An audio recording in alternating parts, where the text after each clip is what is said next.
즐거운 소리가 들리네 뒤에서.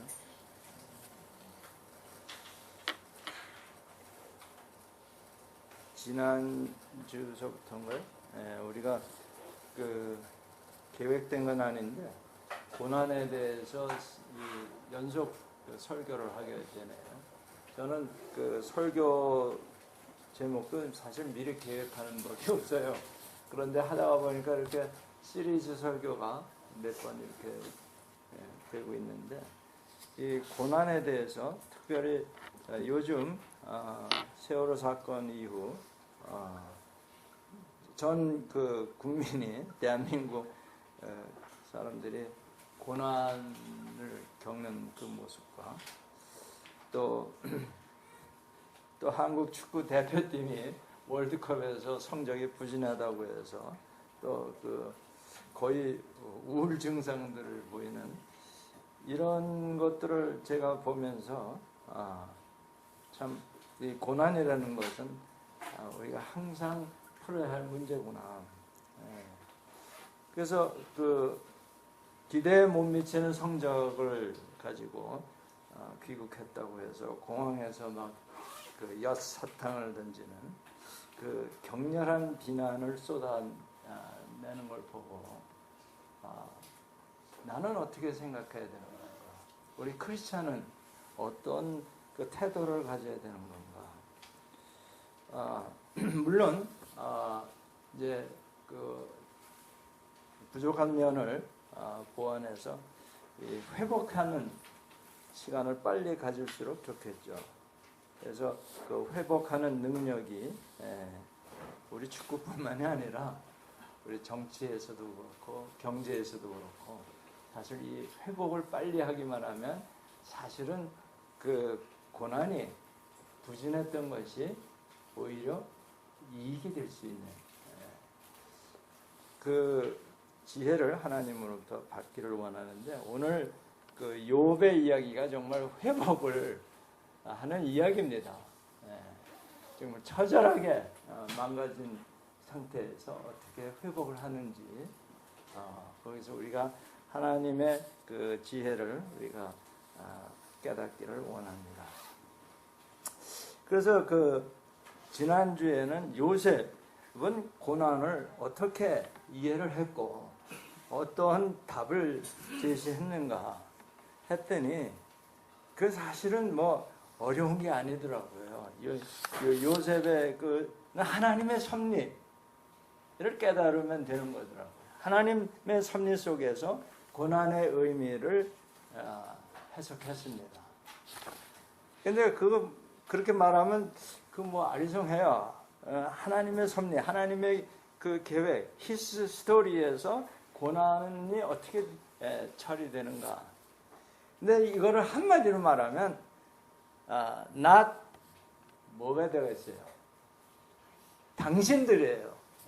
요셉이 그 형제들에게 당신들이 나를 보는 게 아니에요. 그러잖아요. 그러니까 not 당신들, but 누구예요? 하나님이죠. 우리 NIBC가 사실은 모든 그 설교의 결론입니다.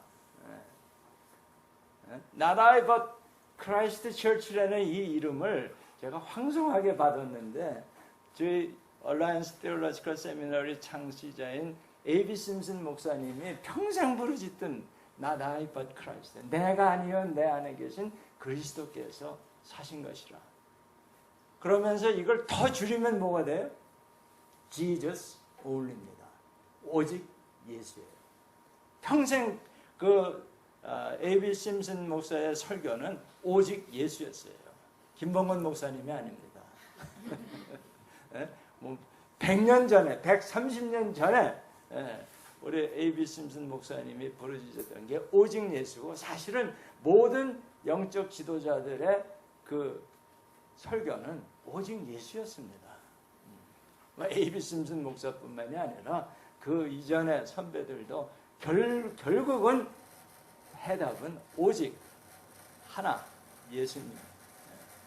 예수라는 이름 자체가 구원이라는 뜻이 담겨 있기 때문에 우리는 구원을 받아야 되는 겁니다. 그러니까 구원을 받아야 된다는 건 우리가 어디에 지금 빠져 있다는 거예요. 거기서 건져내야 돼요. 뭐에 빠져 있습니까? 죄에 빠져 있죠.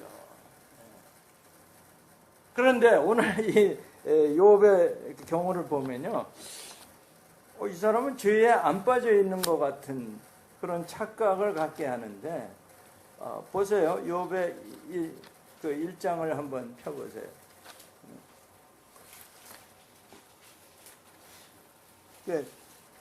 욥의 1장을 펴보면 그 첫 1절에 한번 보세요. 우스 땅에 욥이라 불리는 사람이 있었는데 그 사람은 온전하고 정직하여 뿐만 아니라 하나님을 경외하며 feared God, 하나님을 경외하며 악에서 떠난 자다. shunned evil, 그러니까 악에서 거리가 먼 사람이다. 그래서 이제 이 김범근 목사님은 어디 의인이라는 말은 없지 않느냐. 그 이제 로마서 5장 말씀처럼 의인은 뭐예요? 하나님의 약속을 믿는 데서 우리가 의인이 되는 것이지 행위에서 나오는 게 아니다라는 뜻에서 이거를 날카롭게 봤는데, 여기 분명하면 거의 의에 가까운 사람임을 알 수 있습니다. 온전하다, blameless, 흠이 없어요. 정직해, upright, 이렇게 뭐 타협하고 그런 게 없어요. 게다가 하나님을 존경하고 경외하며 악한 일에서는 거리가 먼 사람이다. 그런데 이것이요, 8절에 또 나옵니다. 여호와께서 사탄에게 이르시되 내가 내 종 욥을 주의하여 보았느냐? 그와 같이 온전하고 정직하여 하나님을 경외하며 악에서 떠난 자는 세상에 없느니라. 두 번 반복했을 때는 이게 정말 대단한 그 내용입니다. 그런데 더 나아가서 2장 3절에 또 나와요. 여호와께서 사탄에게 이르시되 내가 내 종 욥을 주의하여 보았느냐? 그와 같이 온전하고 정직하여 하나님을 경외하며 악에서 떠난 자가 세상에 없느니라. 정말 욥은 대단한 사람이었던 것 같아요. 그런데 이 사람이요, 사실은 이방인입니다. 이스라엘 백성이 아니에요. 근데 이방인이 어떻게 하나님을 경외하고 악에서 떠날 수 있었는지 잘 모르지만 아무튼 대단한 지혜자였던 것 같아요. 그 당시의 시대에. 그래, 그것도 참 경이한 노릇인데, 여러분 아무튼 그 욥의 그 삶의 태도에 대해서는 하나님이 인정하는 그런 정말 정직한, 우리가 본받아야 할 그런 분이었음에 틀림이 없는데, 그러나 결론은 뭡니까? 결론은 회개로 끝납니다.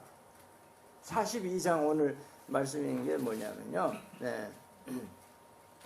스스로 알 수도 없고 헤아리기도 어려운 일을 말하였습니다. 그래서 내가 스스로 거두어드리고 티끌과 제 가운데에서 회개하나이다.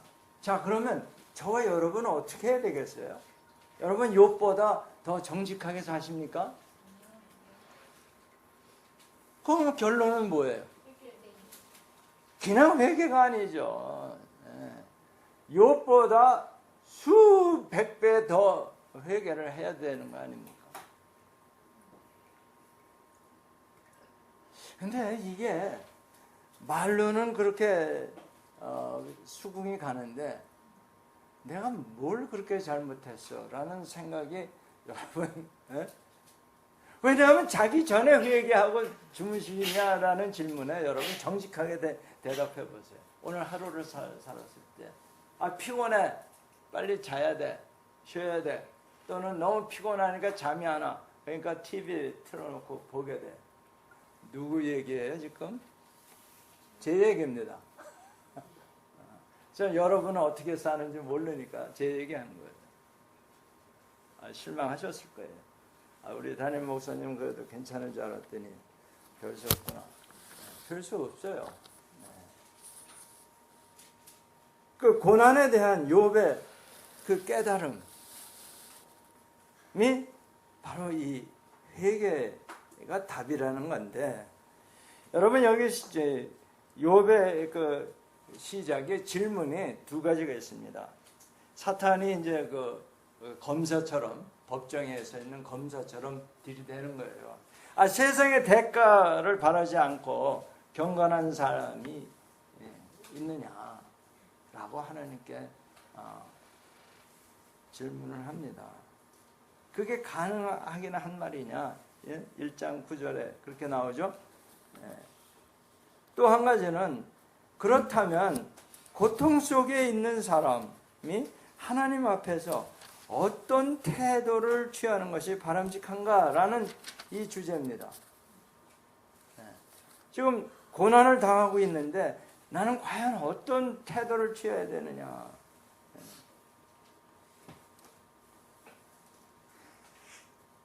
욥이 괜히 그렇게 하나님을 경외하겠습니까? 하나님의 그의 집과 그의 모든 소유 이런 것을 봐주기 때문에, 축복하니까. 그렇죠?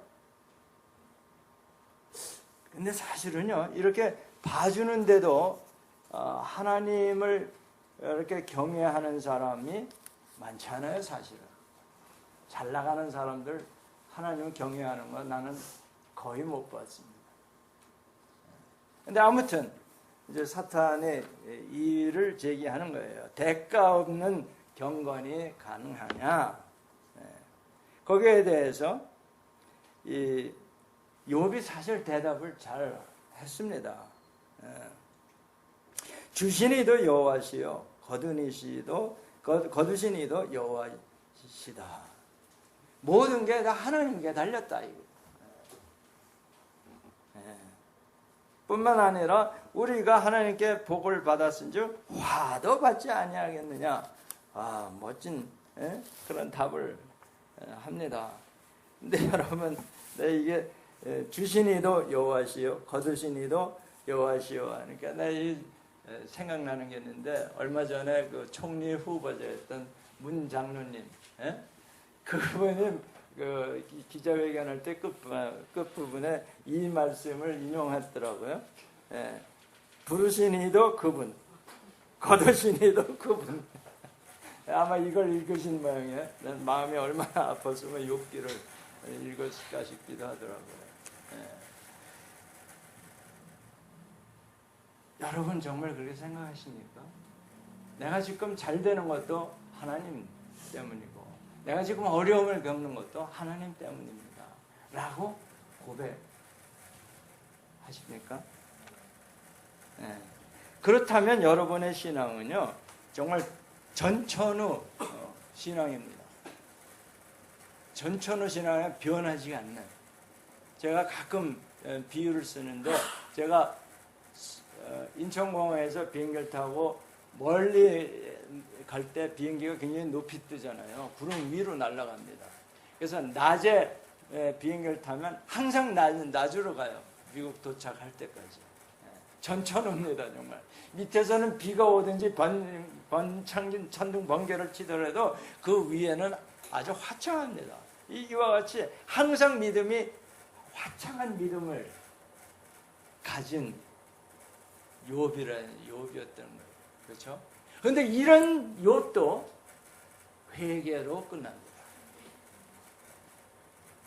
여러분, 한번 생각해 봐야 되지 않겠습니까?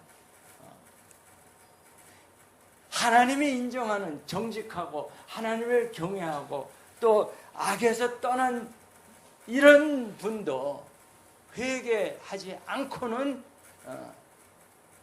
안 되는. 사실 여러분, 제가 늘 강조하는 게 신앙생활에 있어서 삼위일체에 해당하는 게 있다. 그게 뭐냐? 회개고 믿음이고 순종이다.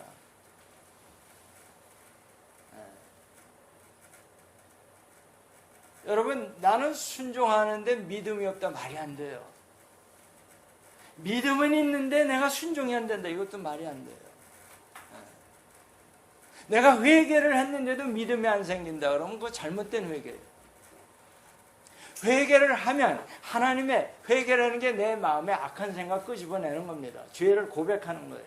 그러면 내 마음에 그 죄와 악한 생각이 떠나는 만큼 뭐가 들어올 수 있어요? 하나님의 말씀이 들어올 수 있어요. 하나님의 입에서 말씀하시는 것처럼 생생하게 마음의 귀로 들립니다. 마음판에 그걸 새겨진다 그래요. 그러면 하나님의 말씀이 내 마음판에 새겨지면 그 자체가 믿음입니다. 그 믿음 때문에 내가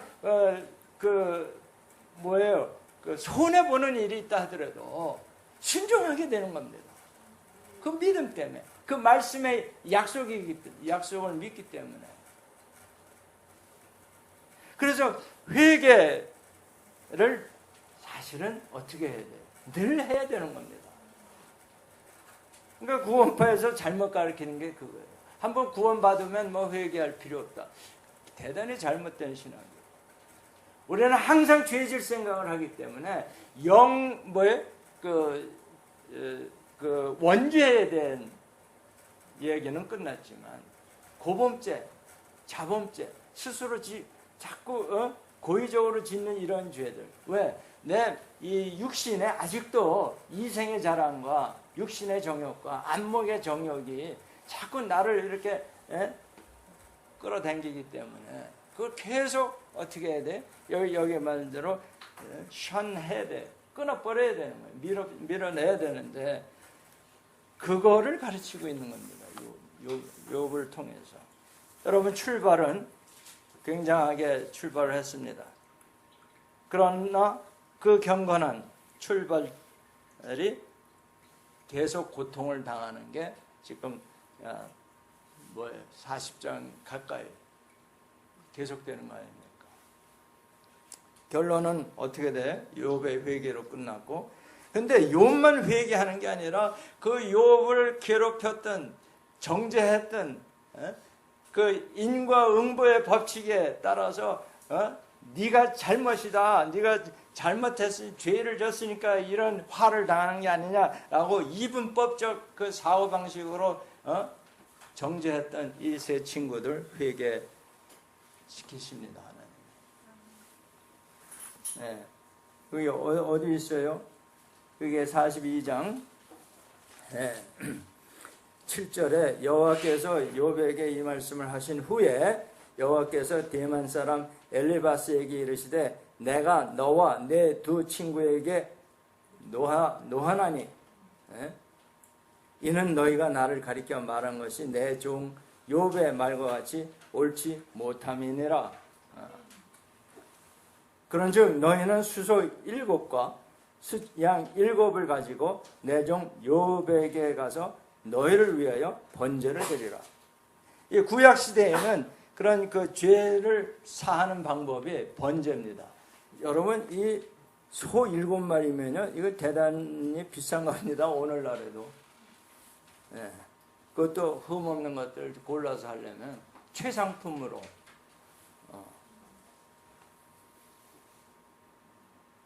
이 친구들의 잘못이 뭐냐? 인과응보, 즉 인과율의 원인과 이 결과, 그러니까 원인이 있기 때문에 이런 결과가 나왔다는 인과응보에 의한 그 사상에 하나님의 행위를 거기에 끼워 맞추려고 한 것이 그 세 친구들의 충고였어요. 여기서 이제 깨달으셔야 돼요. 우리가 옳고 그름을 따지는 것이 그게 결코 수준 높은 신앙이 아니라는 거예요. 율법을 들이대면서 저 집사는, 이 집사는, 김 집사는, 심지어는 김 목사는 들이대는 거. 그거 잘하는 게 아니라 부족하다는 겁니다. 부족한 신앙이에요.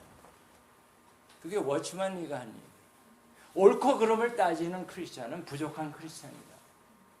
왜? 하나님의 법칙은 인과응보의 법칙 이게 아니기 때문에. 사실 인과응보라는 이 단어가 사실 불교 용어라고 합니다.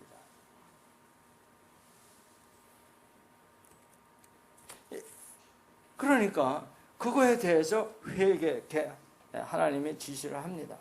그 다음에 그걸로 끝나는 게 아니에요. 10절에 보면 욥이 그 친구들, 정말 왼수 같은 친구들을 위해서 기도해 주라고 명령합니다.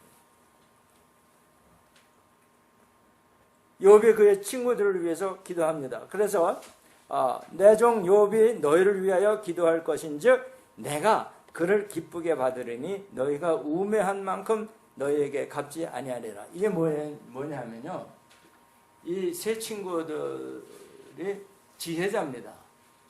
요즘으로 말하면 그 교육자예요. 교육자. 말하자면 꽤 알려진 사람들이니까 그 교육계에 알려진 분들이었던 것 같아요. 이 세 사람. 사실 말하는 거 보면 대단히 똑똑하게 얘기하지 않아요. 논리적으로 탁탁 맞춰서 이러니까 너 잘못한 거다 이렇게 욥을 대잖아요.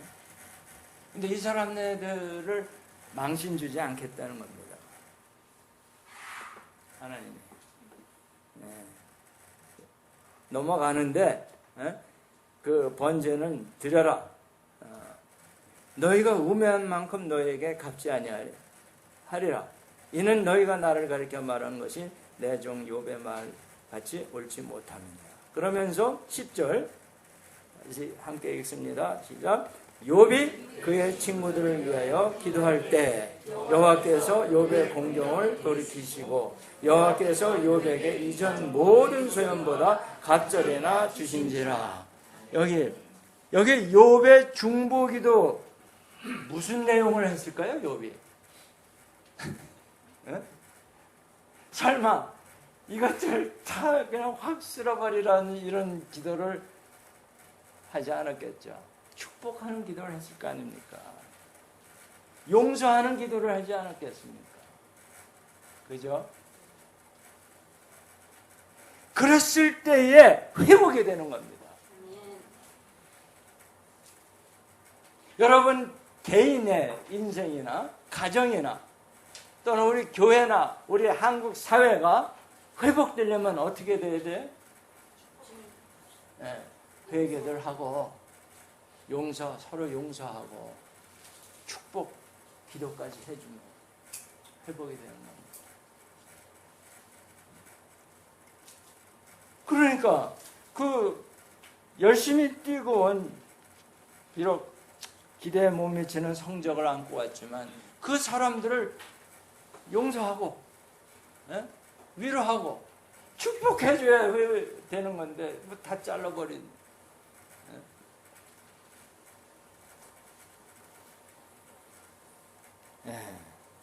그게 사실은 이 문화 차이도 돼요.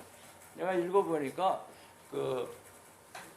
언제 월드컵에서 그 지단 블란서 친구가 화가 나서 상대편 선수의 머리를 박아가지고 퇴장당해서 졌잖아요. 근데 그 머리를 받을 만도 한 게 그 알제리 출신인데 지단이 그 모욕적인 말을 한 거예요.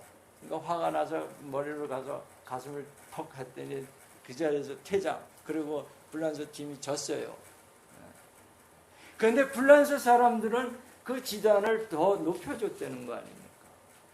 애국심이 강하다 그러고 동상까지 만들어서 전시하고. 부러운 그 사람네들이 우리 한국 사람보다 더 예수 잘 믿는 것 같지도 않은데 어떻게 우리는 예수 잘 믿는다고 소란하게 하면서 통성기도 할 때 보면 막 우리 이 지하실도 지붕 날아갈 것처럼 하는데 왜 안 되나? 신앙의 눈높이, 차원이 연륜이라는 게 있는 것 같아요. 연륜이라는 게. 여러분 모태요 신앙을 죄송합니다. 모태 신앙. 어머니 뱃속에서부터 믿었다는 사람들이 뭔가 있어요. 연륜이라는 게 있어요.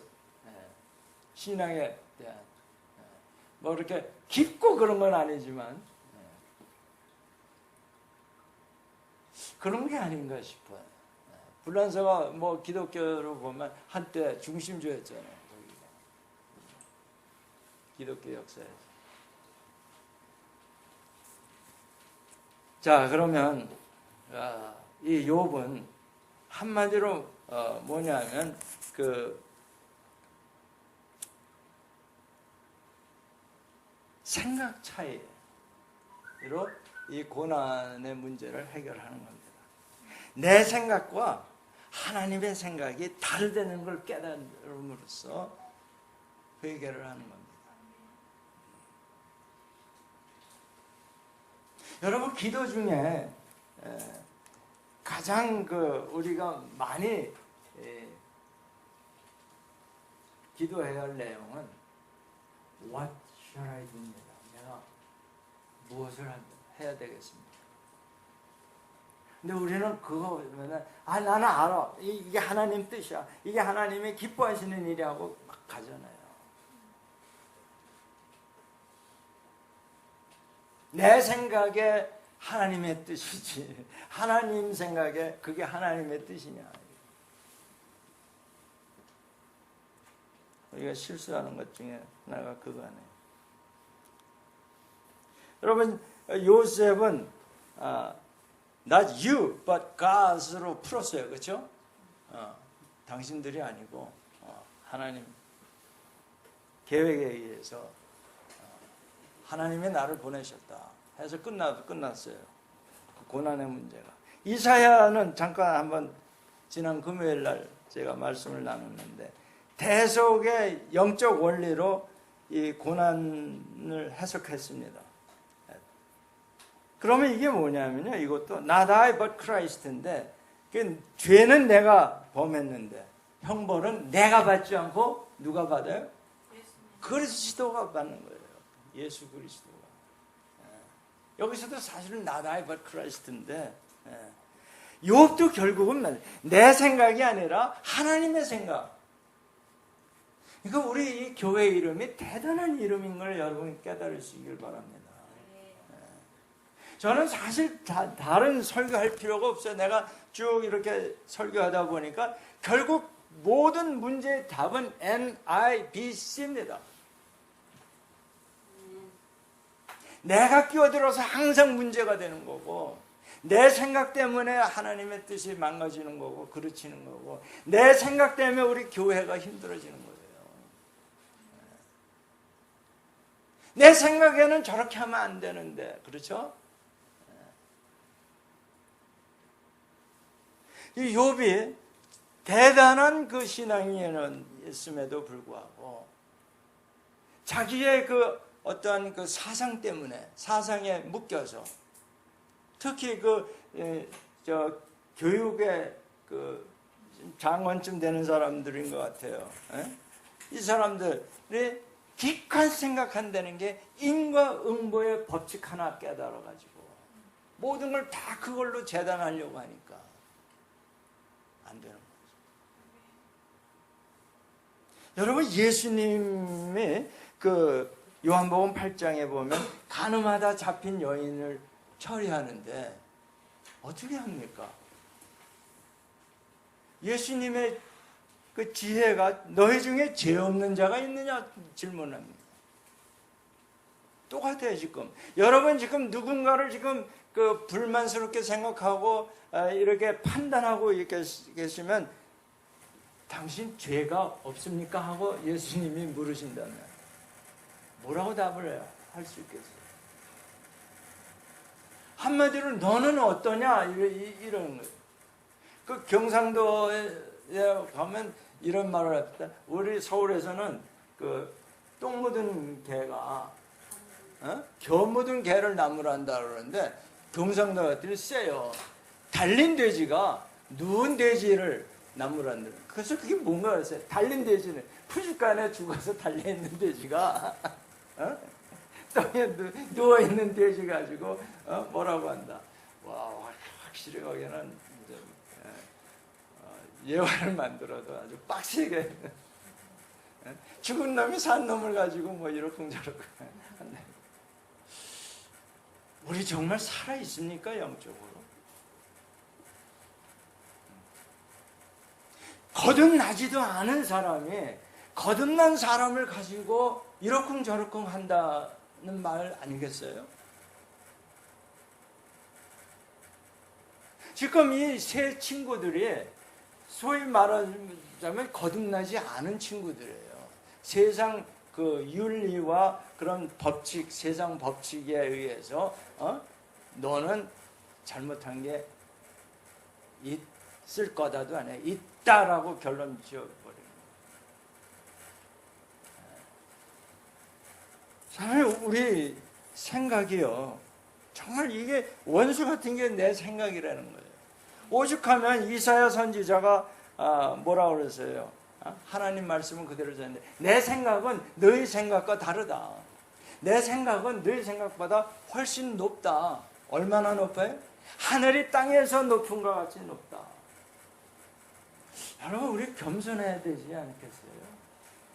제발 내 생각 좀 내세우지 마세요. 내 생각, 네 생각 다 틀린 생각이 대부분이에요. 왜냐하면 우리는 앞뒤 좌우 전후를 알 능력이 없습니다. 그런데 판단을 해버리면 그게 오판이죠. 백발백중 오판입니다.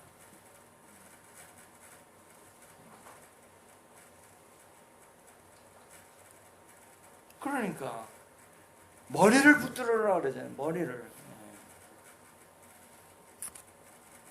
그 욥이 당한 그 고난은 인과율에 의한 그런 신학으로 설명할 수 있는 그런 고난이 아닌 것을 우리가 깨달아야 되고요. 한마디로 말하면 욥의 고난은요.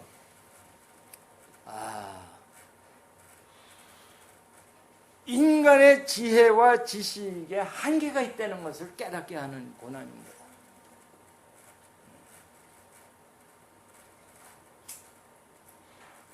그리고 우리 인간은 유한한 피조물이다. 조물주가 아니라는 거예요. 판단은 조물주만 할 수 있습니다. 즉 하나님이 판단은 내게 있다 그랬어요. 근데 우리는 줄창 하나님 노릇을 하는 거예요. 왜 그럴까요? 내가 이상해서 한번 생각을 해봤어요. 묵살. 왜 나는 늘 남을 판단하게 될까? 했더니요. 제가 하나님 같이 된 겁니다. 안 믿으시네? 선악과를 먹으면 하나님 같이 된다고 그 뱀이 유혹하잖아요. 그런데 하나님은 전지전능하시고 눈이 밝아서 판단을 하시는데 우리 인간은 전지전능은 못하고 판단만 배운 거예요.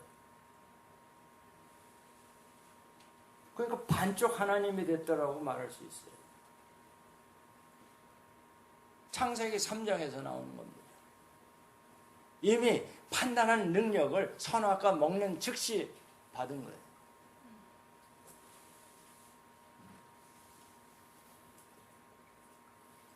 그래서 이거를 이사야 선지자는 뭘로 비유를 하냐면, 야, 토기장이인데 뭐라고 나무랄 수 있겠냐? 그게 이사야서 내가 찾아봤어요. 29장 16절, 30장 14절, 41장 25절, 45장 9절, 64장 8절. 신약에 와서는 로마서 9장 20절, 21절에 이 얘기가 또 나옵니다. 그릇을 만든 사람이 우리 지난번에 이천에 있는 그 유명한 토기장이 도자기 만드는 거기를 가서 끄집어내는 날 그 축제더라고요. 구워놓은 도자기를 끄집어낼 때 그때 이렇게 끄집어냈을 때 마음에 안 들면 그냥 던져버리고 깨버리더라고요. 토기장이 마음대로랍니다. 우리 어렸을 때는 엿장수 만대로라고 해요. 기억나세요? 엿 하나 고무신 갖다 주고 얻어 먹으려는데 조금만 더 이렇게 칼을 대면 더 큰 걸 줄 텐데 뭐 어떤 기술도 없이 그분이 되는 대로 잘라서 주니까 하다 못해 엿장사도 맘대로인데 하나님이 맘대로 하시는데 조물주인데 우리가 그걸 잘 깨달아야 돼요. 내가 피조물이라는 거. 지금 천주교에서 왜 신학적으로 문제를 지적받냐 하면 피조물인 마리아를 너무 하나님 수준으로 높이는 거예요. 그게 문제인 거예요. 피조물인 교황의 권위를 하나님 말씀의 권위와 동등하게 놓으니까 그게 문제가 되는 거예요. 피조물은 톡입니다. 만드는 사람이 마음에 안 들면 깨버리게도 할 말이 없는 거예요.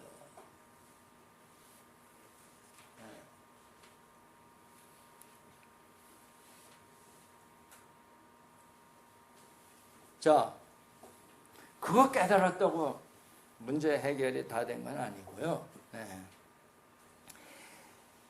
그걸 깨달으면 뭘 알게 되냐면, 무엇을 더 깨달았냐 알게 되냐면요, 신앙의 차원이 달라지는 걸 알게 됩니다. 내가 피조물임을 철저하게 인정을 하면, 그러면 신앙이 깊어집니다. 여러분, 깊어진다는 거를 우리 교단 창설자 A.B. 심슨은 Deeper Life라고 표현했어요. 근데 대개 이걸 높이 Higher Faith라고들 얘기하기, 사실은 우리의 신앙은 점점 낮아져야 되는 겁니다. 왜? 전지전능하신 하나님만이 지극히 존귀한 분이기 때문에 그걸 뭐라 그래? 지존자라고. 그러니까 하나님과 나를 이렇게 정확하게 파악해야 돼요. 나의 위치가 피조물이라는 거예요.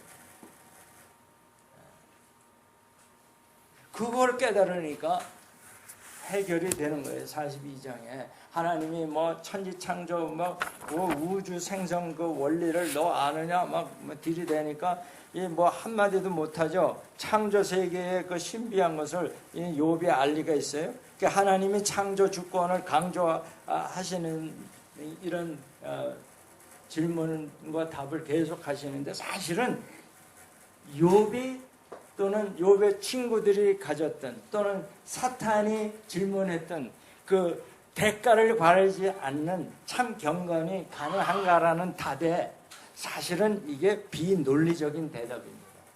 그것에 대해서 애플 대 애플로 답하는 게 아니에요. 창조 신비를 얘기한 것뿐이에요.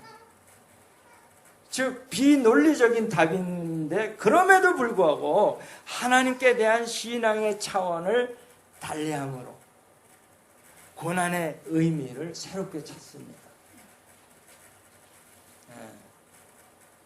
즉 믿음을 단련시키기 위해서 주시는 고난이었어요.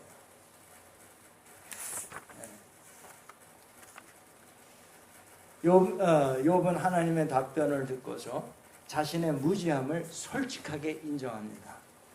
동시에 하나님께 관해서 새롭게 깨닫는 영적 세계를 보게 됩니다. 영적 눈과 귀가 열리는 순간입니다. 그래서 기쁨을 고백합니다. 그게 42장 3절이에요. 그리고 5절이고. 그러니까 여태까지는 내가 귀로만 들었는데, 이전까지는 율법에 기초한 인과율의 신학에 붙잡혀서 귀로만 듣는 저차원적 신앙에 머물러 있었으나, 이런 뜻이에요. 이제는 now 인과율을 초월해서, 옳고 그름을 초월해서, 율법을 초월해서 우주를 통치하시는 하나님을 직접 눈으로 보는 새로운 신앙 체험을 하게 된 것입니다. 즉 어떤 경제? Not I but Christ의 경지입니다. 이게. 나 중심이 아니라 하나님 중심으로 생각하기 시작합니다. Not my thought, but God's thought. 하나님의 생각, 하나님의 입장에서 하나님 중심으로. 인본주의가 아니라 신본주의로, 이 뜻이에요. 근데 요거 하나 넘어가기가 참 쉽지 않습니다. 말로는 뭐 이렇게 인본, 신본 뭐 글자 하나 바꾸면 되는 것 같은데 그게 그렇게도 힘든, 평생을 가도 이걸 못 넘어가는, 바꿔지지 않는 분들이 너무나 많은 걸 제가 보게 됩니다.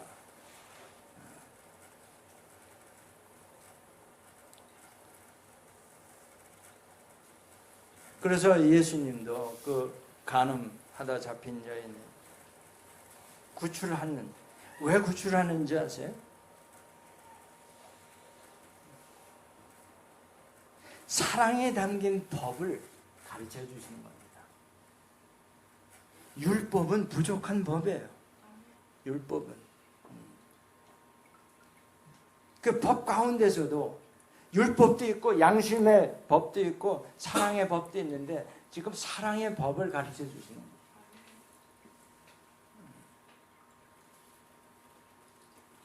여러분, 그 법을, 이 세 가지 중에 어느 법을 적용하느냐? 하나님이 그 여인에게 사랑의 법을 실천하시려고 첫 번째, 죄 없는 자 있냐?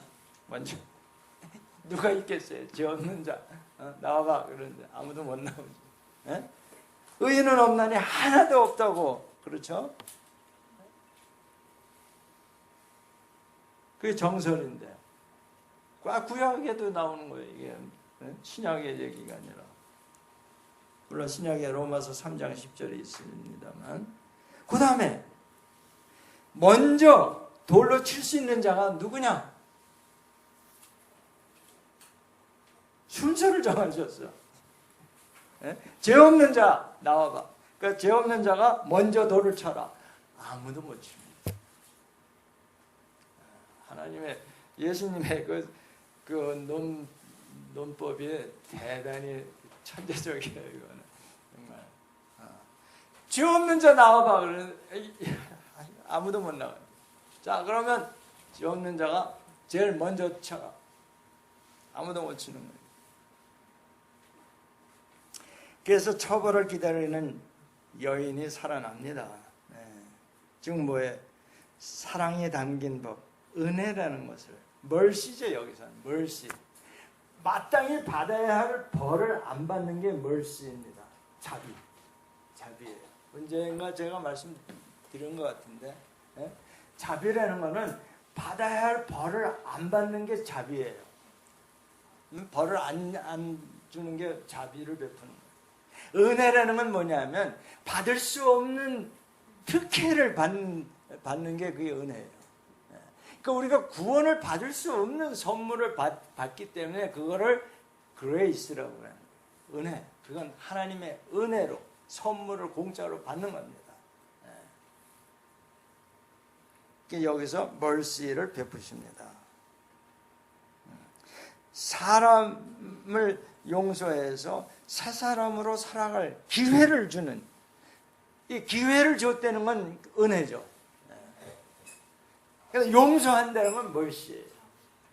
자비를 베푸시려고 이렇게 예수님이 뭐 땅바닥에 뭘 쓰시기도 했는데 뭘 썼는지 아무도 모르는데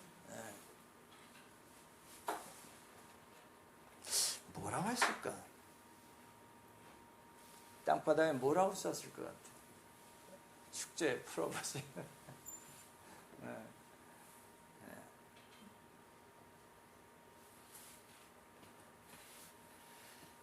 자, 여러분, 우리가 어떤 법을 적용하느냐?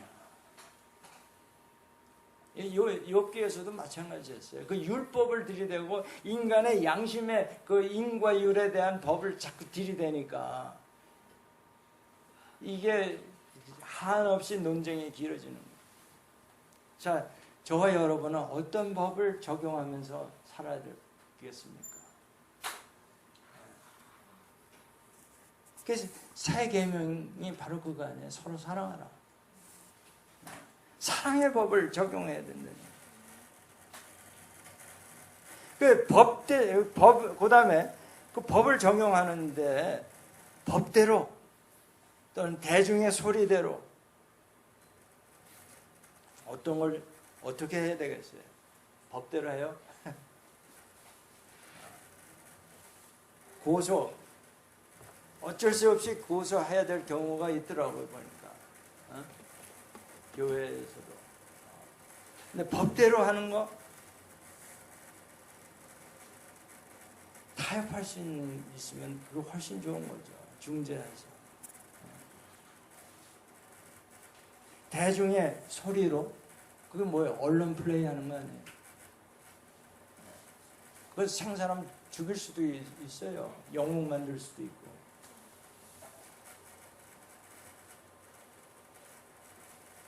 사실은 뭘 적용해야 되겠어요? 예수님의 말씀. 예수님의 말씀에 순종함을.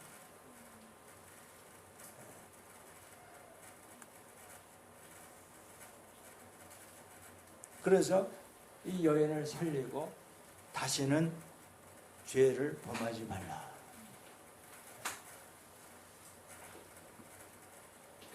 그러니까 욥에도 용서하며, 그렇죠? 용서하고 너의 생각 가지고 뭐예요? 재단하지 말라. 너희 가진 그 인과응보의 그 자로 사람들 판단하지 마라.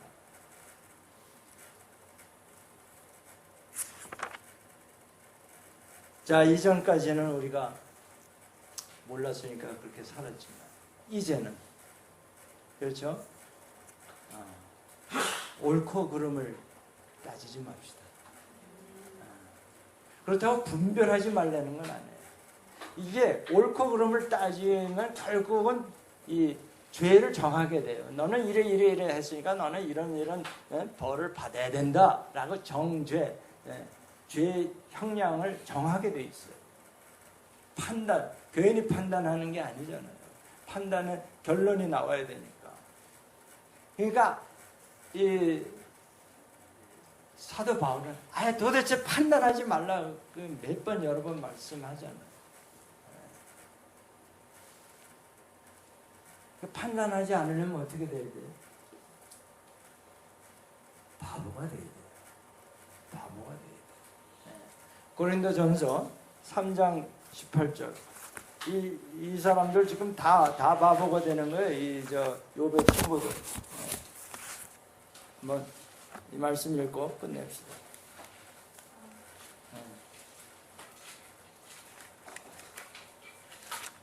고린도전서 3장 18절. 함께 읽습니다. 시작. 아무도 자신을 속이지 말라. 너희 중에 누구든지 이 세상에서 지혜 있는 줄로 생각하거든 어리석은 자가 되라. 그리하여야 지혜로운 자가 되리라. 아멘.